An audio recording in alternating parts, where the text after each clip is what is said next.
Welcome to Bespoken Bones with your host, Pavini Moray, connecting ancestors, sex, magic and science. Pavini explores transpersonal tools for erotic wellness every new and full moon, engaging educators, healers, spiritual leaders and scientists in revolutionary dialogue.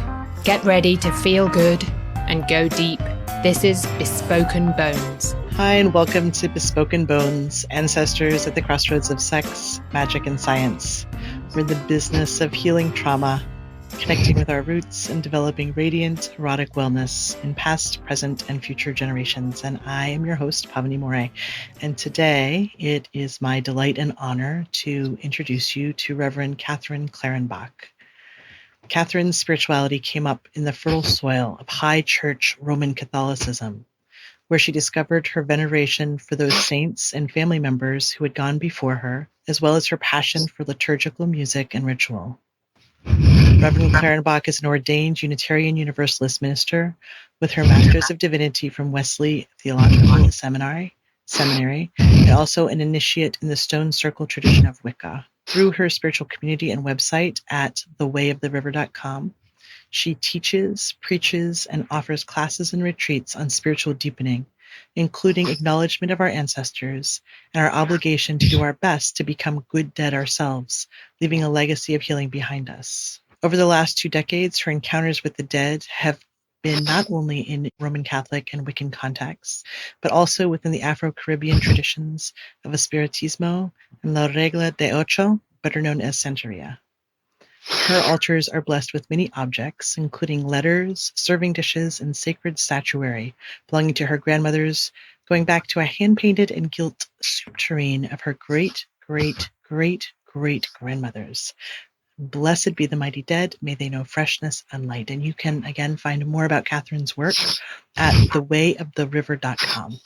Hi, Catharine. Hello. How are you, everyone? How are you, Pavini? I'm great. I'm so glad to have a chance to connect with you today. Yes. I want to start off, you said something to me, we all have ancestors. And I would love to just have you dive in right there.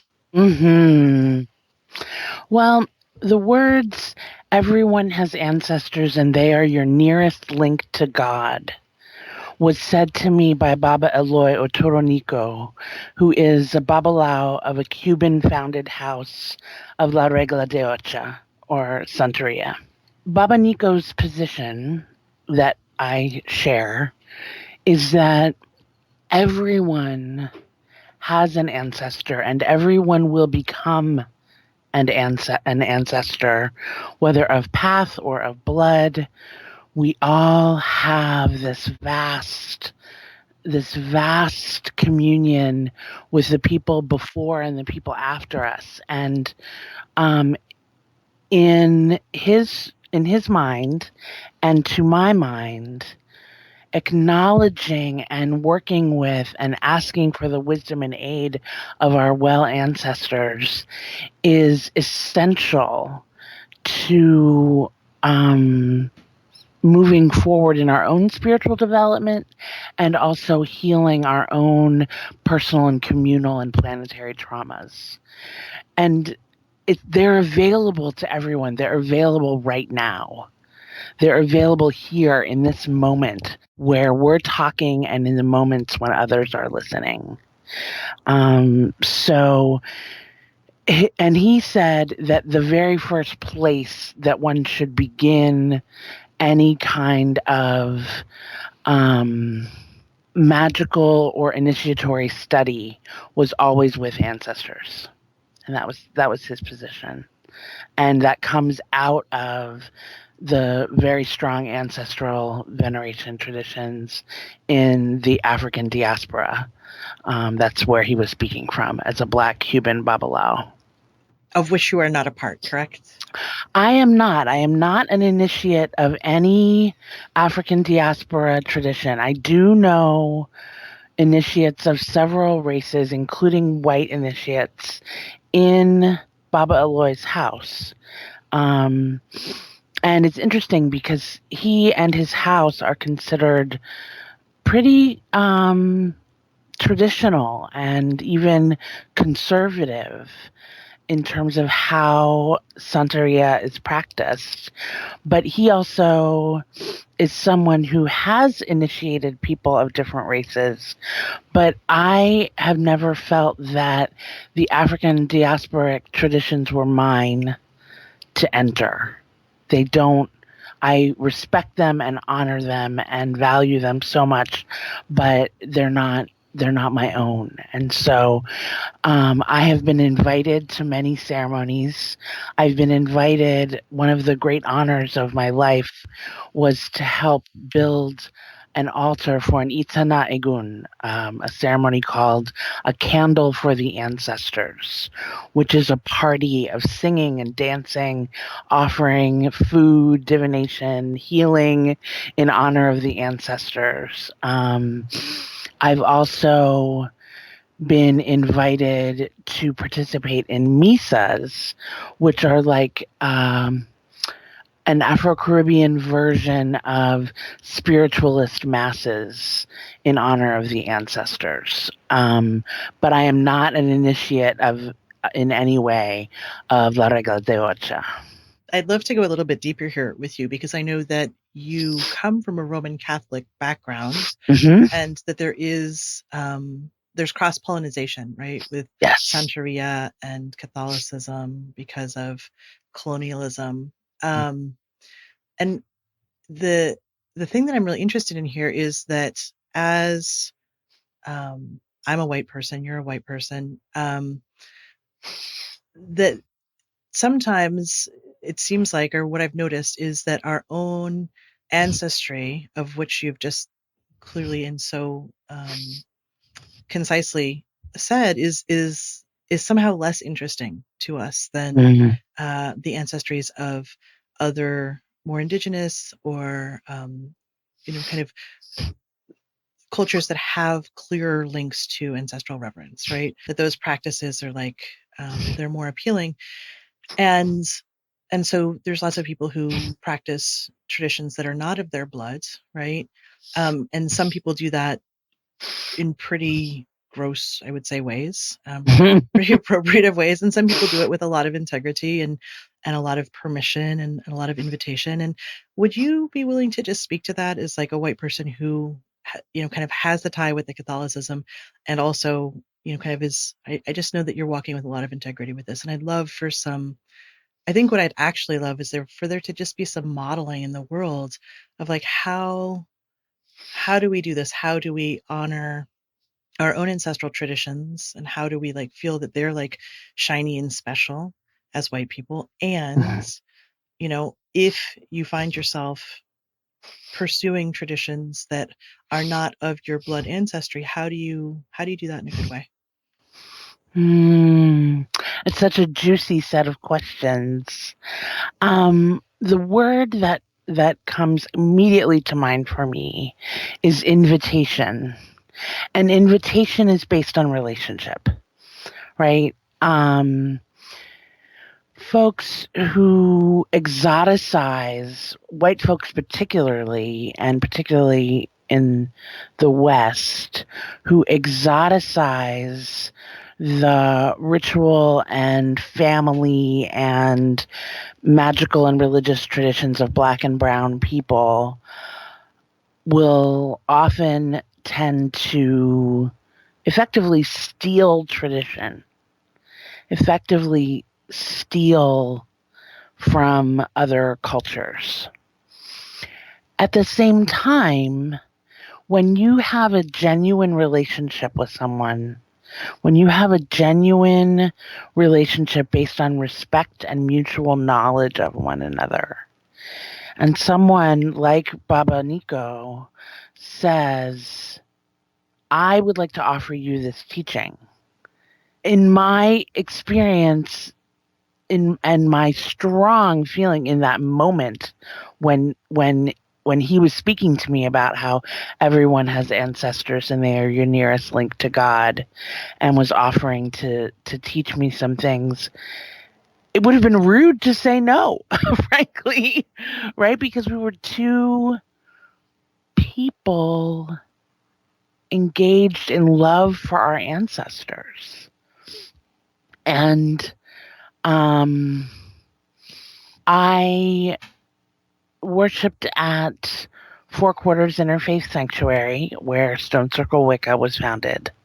And Four Quarters has a strong link with the Ile, or house, where Baba Eloy is. And many of the ceremonies I attended were there. And it's not about, how can I say this? Yes, Ocha is often seen to be syncretized with Roman Catholicism, but I think it's really important to note and to know that veneer of Roman Catholicism gets thinner and thinner the deeper you go into the religions. And I only know that because of the people I know who are initiates and who have spoken to me about this kind of thing. There is syncretism, right? We have Santa Barbara, who is syncretized with Jango and Orisha, or deity, a king from the Yoruba region of Nigeria. Various saints, St. Lazarus, St. Francis, associated with different Orishas. But the saints are ways in to a deeper knowing of divinity and a deeper knowing of wisdom that's sort of a top layer. And ancestral worship is sort of I feel bad that it's only an audio recording all of a sudden, because I'm talking with my hands a lot, and that's not helpful. But ancestral worship is both broad and deep. And what I learned from the folks in that house, I keep close to me. I am mindful never to claim that I can teach, or that I have been given permission or invitation to teach methods that were given to me as part of the ritual technology of Ocha. And at the same time, there are things that I have been given permission to talk about and teach about. And I do share those things always with the admonition that I'm not an initiate of any of these traditions, but I have been given permission by those who are. So I think one of the most important things is just in terms of appropriation, do not pass yourself off as something you're not. That is not okay. That is not okay. And it's hard work. And it's work that I, as a white person, must do in order to remain in integrity with myself, with my ancestors, and with the other people with whom I share this planet. And I feel really strongly about it, as you can probably tell. But yeah, I mean, I would say these kinds of things need to be rooted in relationship and in mutual understanding and in invitation, not in stealing or exoticization. So that's kind of how I would sum that up. That's really helpful. Thank you. I feel like it's a really nuanced conversation that doesn't often get the airtime that it deserves with the complexities. Mm-hmm. Yeah. It's kind of, it's very, it's challenging. And just going back to your original point of we all have ancestors, we all have bright and well ancestors who are willing to be there as a resource for us. Right. One of the things I'm super excited to talk to you about, and so, obviously this is an audio recording. It's not a visual recording. So the people who are listening can't see that both you and I are fat people. We're people of size. Yes. And I'm super excited to talk to you about fatness. Like basically kind of, I think that you can look at any topic through an ancestral lens, right? Like we can look at, we could look at holidays, or we could look at money, or we could look at makeup, anything we can look at, right, through an ancestral lens, drama. And so, what is it to look at fatness through an ancestral lens? And like, what is it to look at the special magic of being fat, and how that has been, and how that is an ancestral blessing. And okay, so that's full stop. And it's complicated, right? Just wanting to like put that out there, that like when we start speaking publicly about fat, it's always a complicated conversation for lots of reasons. Yes. But yeah, talk about your own kind of experience with fat ancestors, or support around that ancestrally, or anything that you want to share there. Yeah. And, as you say, it's really complicated, right? We live in a culture that is running in terror from fat, that is telling us, especially in the early times of the secular year, that it's time to get thin, it's time to get fit, and fitness equals thinness, and it's really challenging to be a fat person in this culture, and I'm a very fat person in this culture. And one of the things that I think is so important that you talk about often is bright and well ancestors. My grandmother in life herself perceived herself as struggling with her weight. At times she was quite fat, at times she was quite small. She in life was very critical of my size. And yet, by the same token, as I have prayed for her and prayed to her, and I'm sure we're going to talk a lot more about that, but as I have prayed for her and prayed to her and offered her myself as part of her story, her brightness and her wellness and her wisdom have been offered to me, without limit.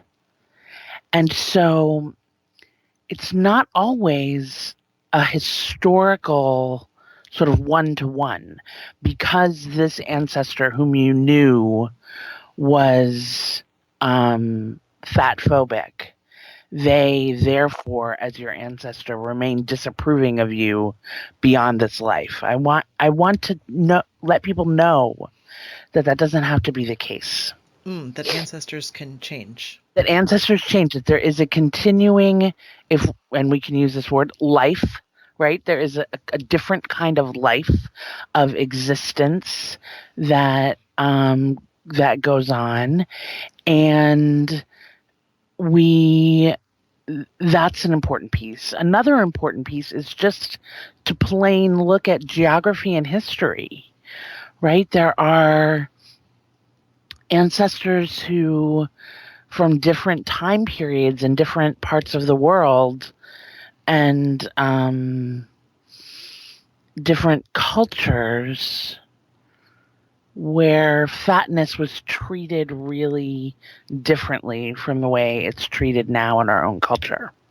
And one of the things that ancestor veneration can give us is an understanding that the cultural moment in which we live is not the only cultural and historical moment. We don't know everything. We don't understand everything. And fatness, I have fat ancestors who sing in the fat of my body, who are in the fat of my body, who are in my bones and in my blood and in my mind and in my own wisdom. And some of them are known to me and some of them are unknown to me by name.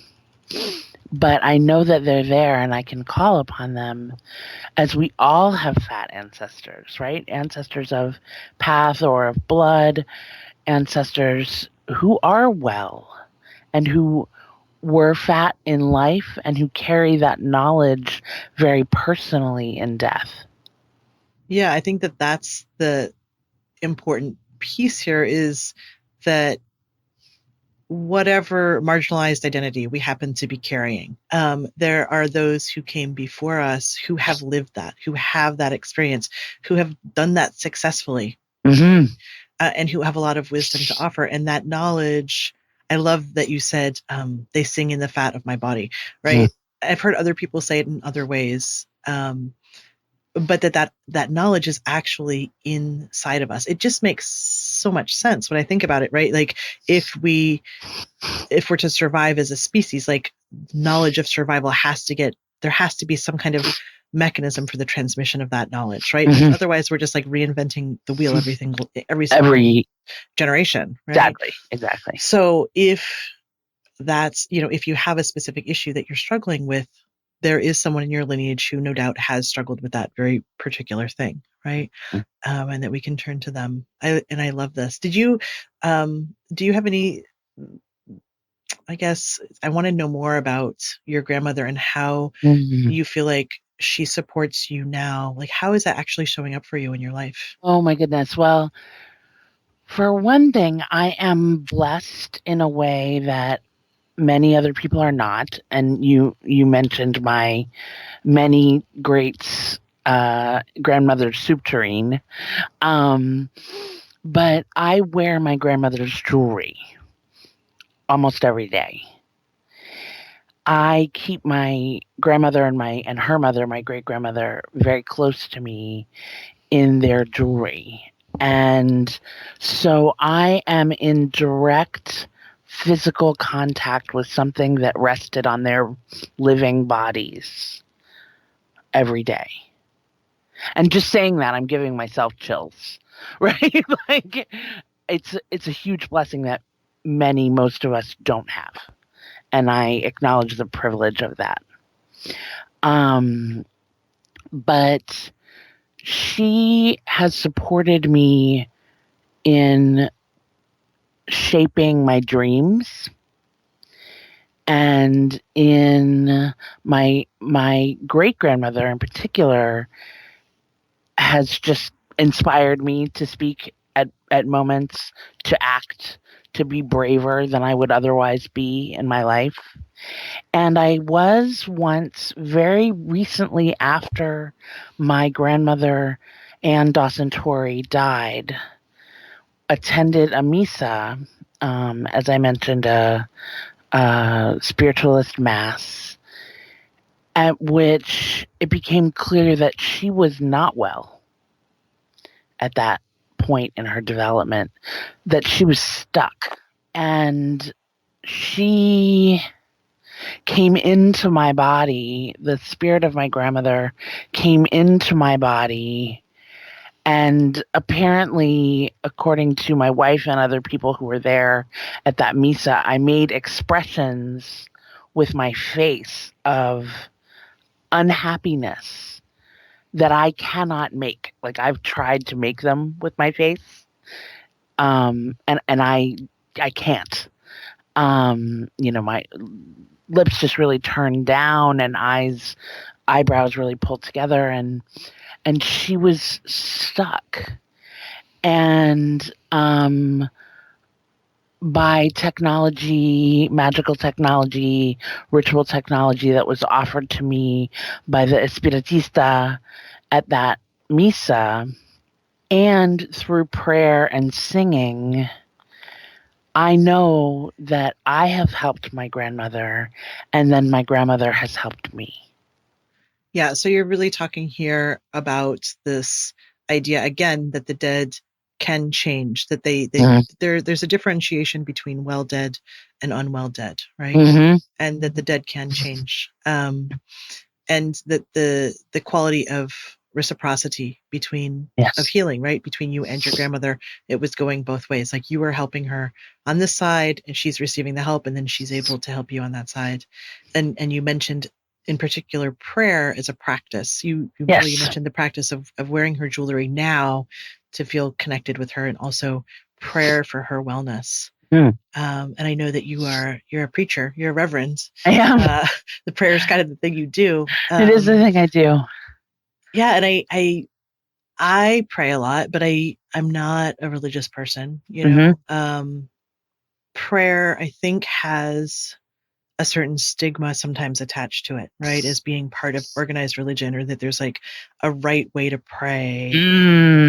And so I'm curious, as a sharing technology for ancestral reverence, for ancestral wellness, like how can people pray? How can they pray so that it works? Right. And kind of what are your tips and tricks for effective prayer? It's funny. I was just writing about this today for the Pagan Square website about prayer as a practice. And I'm going to be doing a series about prayer there. And one of the things I'm going to include is prayer to ancestors. Prayer is often described as talking to God or communication with God. That you say what you want and wait and see what you get. That's a fine definition for what some folks do. My aim in what prayer is for me, with my ancestors, with other deities that I work with the one and the many, is communion. Is a sense of joining to the point that my own deepest, wisest self is indistinguishable from the wisdom of my ancestors and of the one and the many divine. And so a lot of my prayer does involve the kind of reciprocity that you're talking about. I light incense, drink water, and offer light and freshness and candles to my ancestors, and I just sit with them. I just spend time with them. I say their names. I say Leo Van Birmingham, my maternal grandfather. I say Stephen Birmingham, my mother's youngest brother, who just recently died.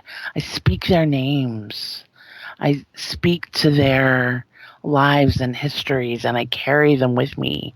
And so in one way, I feel like, and I'm very almost reluctant to say this because I think it gets said very irresponsibly sometimes, but in some ways my life is a prayer, right? In the way that I'm saying I wear their jewelry, I use their cooking pots, I have altars for my ancestors, yes. But there's also those times that are set aside to commune with our ancestors. And I begin by drinking water, right, which is hydrogen and oxygen. And I think on our earliest ancestor, which is actually the hydrogen atom, from a scientific perspective. And that at the beginning of time, hydrogen existed when time and matter came into being. And hydrogen is in me. I was here at the beginning of time.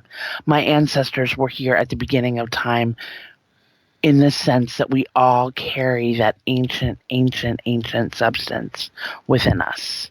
So I begin as far back as I can imagine by drinking that water and paying attention to its nourishment of me, but also offering it to my ancestors as freshness. And so I sprinkle it around my altar as well. I also use photographs and have photographs of my ancestors if I'm lucky enough to have them. And some of them I know, and some of them I don't. I know they're related to me somehow, or were close relationally to people who are part of my lineage of the body. And I use photographs and letters that I have to commune, to spend time. I might just have tea with my grandmother. I mean, she was a big tea drinker. She was an Anglophile and loved everything to do with the royal family. I don't know what she would think about Prince Harry and Meghan, but I think she would be following every news item about it that there is. So I just spend time with them, and I pay attention to my dreams. I pay attention to what comes through for me in writing, in dreaming, and in speaking, particularly. And in what I really feel moved and called to do. And I check those things out with my ancestors. I look for confirmation and that sense of peace and wisdom in my own heart that comes when I'm working with my well ancestors. Yeah, and it sounds like you pray for them, you pray with them, like you pray for their wellness, like with your grandmother. You pray with them, like when you're sitting and drinking tea, and kind of, it sounds like you're communing, like you're opening to relationship with your grandmother when you're drinking tea with her. But then I'm imagining you also pray for yourself. Yeah. Yeah. I pray for to be changed in such a way that I myself will become a bright and well ancestor. Because I think that well ancestors know about that, right? They have that knowledge. And what that means for me is to start now in my life, to become a more wise person, a more joyful and fruitful person. And I do pray for myself to my ancestors. And I recognize prayer broadly.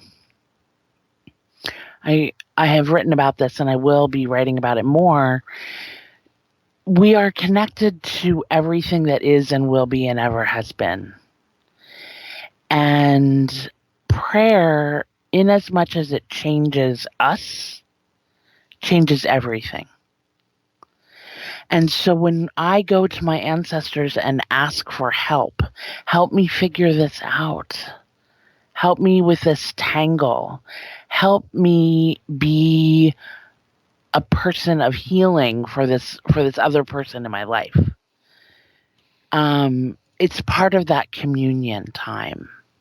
It's part of the conversation. It's part of the communion that I ask for their help.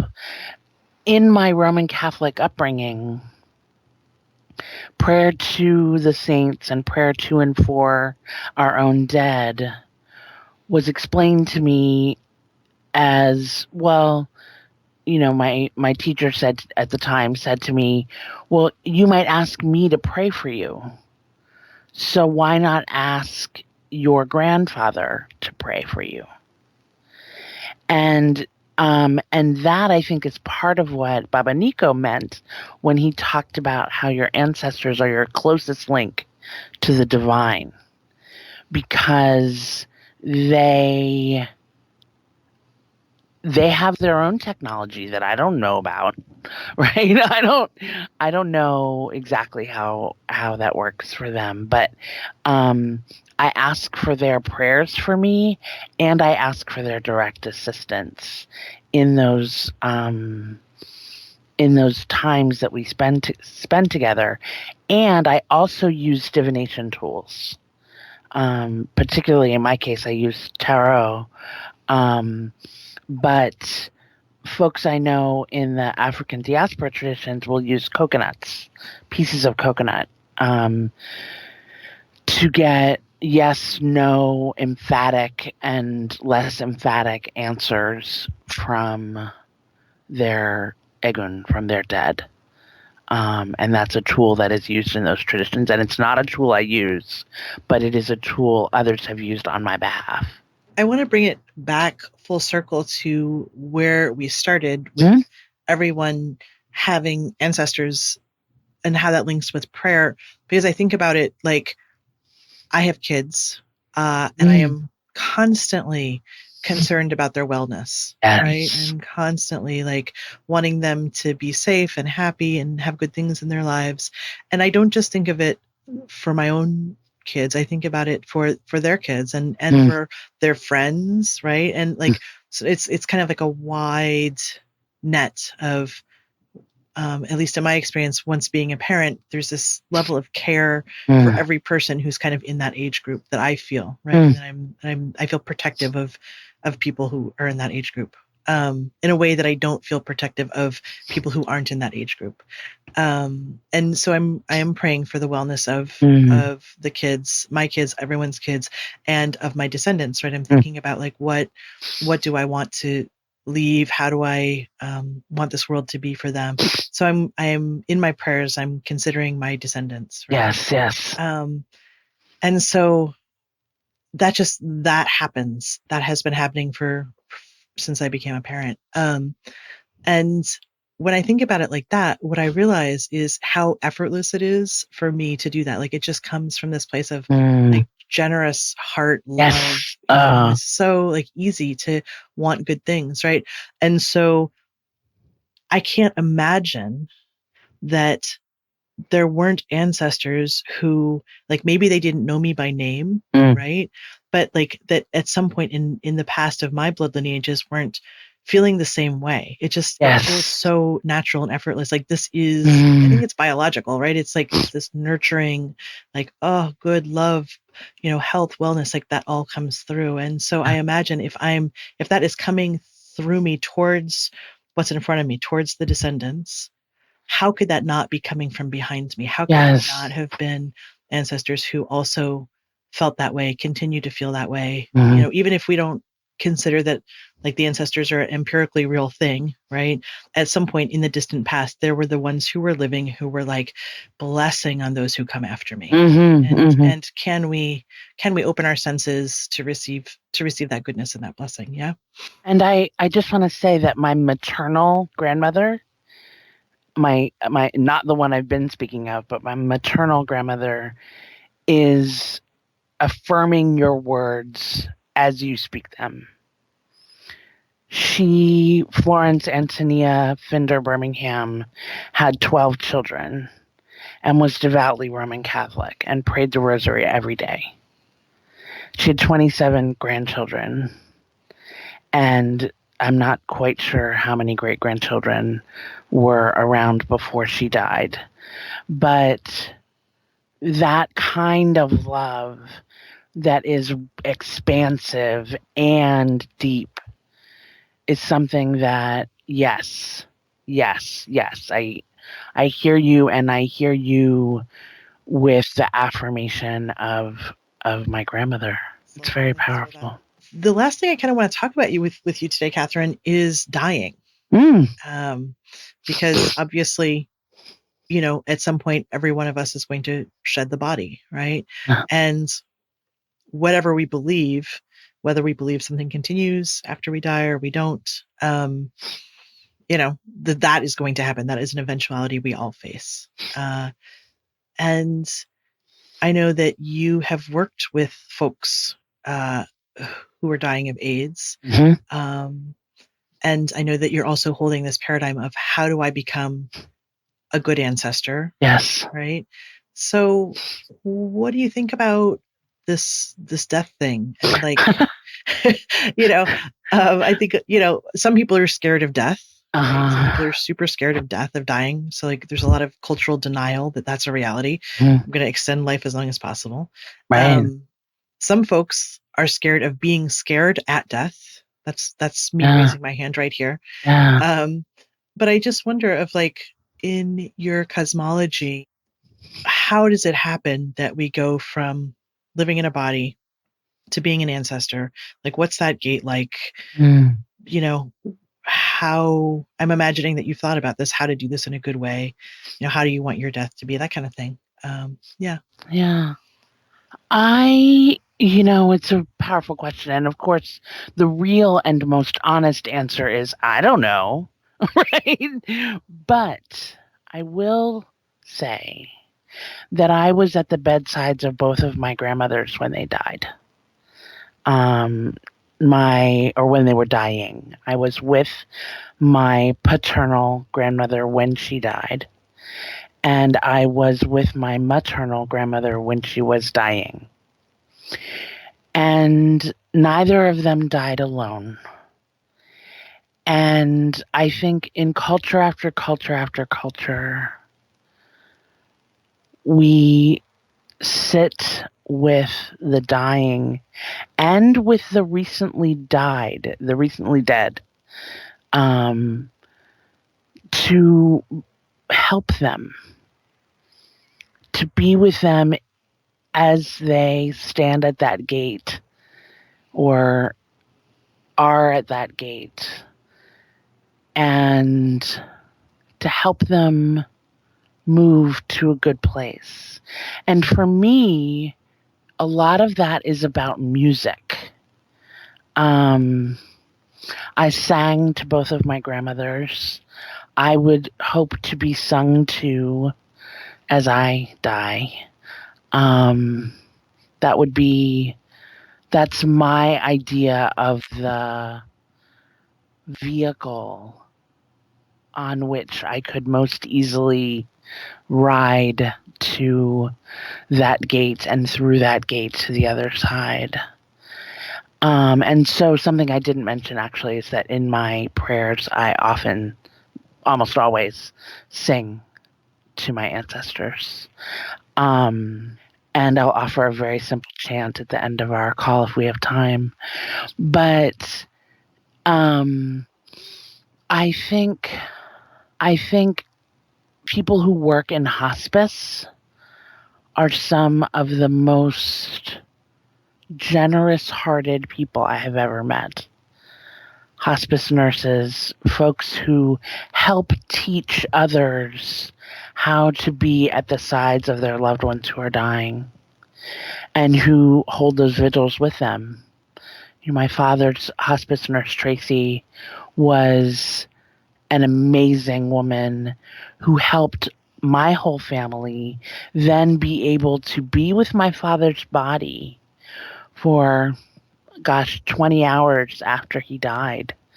And I know that having that circle of love around him in his dying, in his death, and in the time after his death, immediately after his death, helped his spirit go to a bright and well place. And that's part of why I have worked with people dying from complications of HIV infection, particularly in the early 90s, when folks were dying left and right and dying alone, untended, and believing that they were separated from love. And I know that you have worked on ritual around the untended dead as well. And praying for those who have died alone is, what someone might say if one were Jewish, which I'm not, but someone might say it's a mitzvah, right? It's a response to generosity and love and the desire to be a hand of healing in the world. Yeah, that feels good to hear all that. Yeah, I'm welcoming of the prayer that you wanted to offer. Yeah, it's just a really simple chant. It's super, super simple. And it was written or inspired into my friend and fellow initiate of Stone Circle Wicca, Eric Eldritch. And Eldritch is a member of the DC Radical Fairies and has been for many years. He is just full of glitter and light and joy and trickster energy and also treats his ancestors with tremendous respect. And so he's a wonderful example of someone who can embody the fool who is being the court jester and speaking wisdom at the same time. And so I would just like to offer this very short chant. I'll sing it a few times through, if that's okay. Ancestors, oh ancestors, reach me, teach me, bless me through. Ancestors, oh ancestors, reach me, teach me, bless me through. The dead are not dead. They are in the shape of your hands. The dead are not dead. They are in the look of your eyes. Ancestors, oh ancestors, reach me, teach me, bless me through. Ancestors, oh ancestors, reach me, teach me, bless me through. Catharine, thank you so much. Such a lovely conversation, and just the gift of your service in the world is brilliant and much appreciated.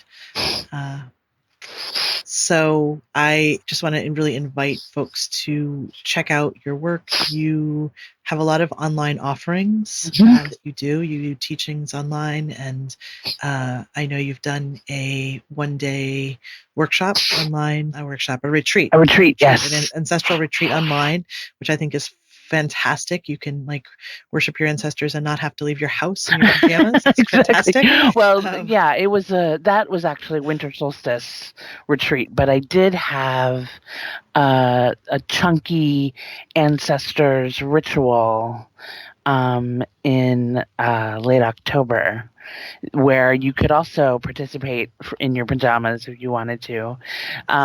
So I invite people to find me at thewayoftheriver.com, and there's a contact page there, and they're welcome to be in touch with me, to ask questions, to offer me challenges or concerns that they have, or just to be in touch. It would be lovely to hear from you. That's great. Thanks so much for being willing to tackle some of the, a little bit more sticky subjects. It's great. I really appreciate it. And folks, I want to thank you for listening to this episode of Bespoken Bones. If you feel inspired by what you've heard, it would be great if you would subscribe, rate, and review the podcast on iTunes. It helps us reach more people and do more good work. Also, it would be fantastic to hear your questions. So the podcast has a website. It's bespokenbones.com. And you can go there. There's a contact form. You can email me your questions. You can email me your suggestions about who you'd like to hear on the show. If you want to find more about the ancestral lineage healing work that I'm doing, you can find it out there. Just be great to hear from you and hear how the podcast is really impacting your life and your practice. So I am Pavini Moray, and I will be back every full and new moon with more embodied goodness and ancestral wisdom. Thank you.